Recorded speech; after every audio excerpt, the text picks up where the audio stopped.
Hello, everybody, and welcome to Vintage Markets Inside the Charts. My name is Tamar Mehr from Trade with Precision.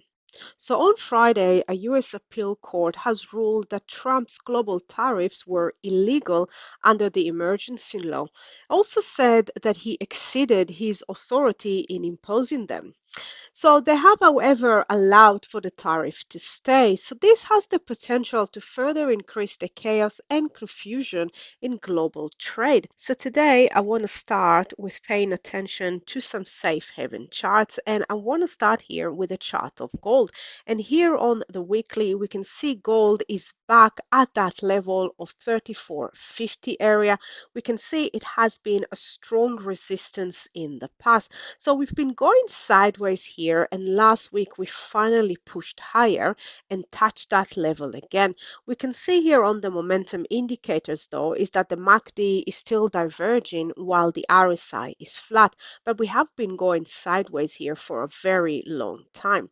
If we'll take a look here on the daily chart, we can see that the daily is back into an uptrend. We've got the moving averages 10, 20, 50 all fanning all in the correct order for an uptrend, and very nice and strong convergence here on the momentum indicators. What we can also see is we have some very strong overextension, meaning quite a distance between where price action sits right now and the moving averages. So we already moved quite a long way from this previous higher low.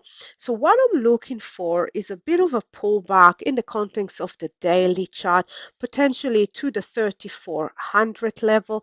We can see it has been a level in the past, a couple of touches here, also a round number. I'm looking for release of this strong buying pressure and another attack of this level of 34.50. I'm basically looking for compressions of price underneath this level. Let the moving averages catch up with price so we won't be too overextended, and looking for a break and a continuation of this very strong move. Because if we take a look here on the monthly chart, we can see it's a very strong uptrend with nice and strong convergence here on the momentum indicators as well. And as the market was going sideways, it also helped the moving averages come closer to the price action, but we are still overextended here on the monthly chart. Next, I'd like to take a look at the chart of dollar yen.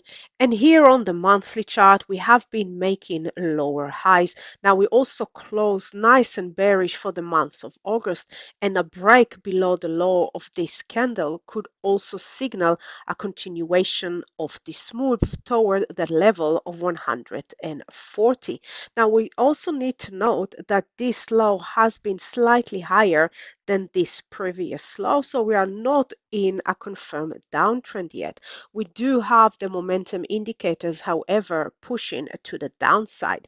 Taking a look here on the weekly, and we can see the rejection of the highs over here, a couple of bearish rejection candles, but we are mostly going sideways. So what I'm looking for bearish opportunities is compressions of price above the 146 level. So not at the low of the last two bearish candle, but rather at the previous bullish candle that was able to push to a higher high. So I'd like to see some compressions of price above that level, and then a break and a continuation first toward the 142 and then potentially toward the 140 level. And if we'll take a look at the chart of the US dollar index and move into the monthly chart, we can see here the move from a higher high, printed a lower low. We broke this very strong level of 100.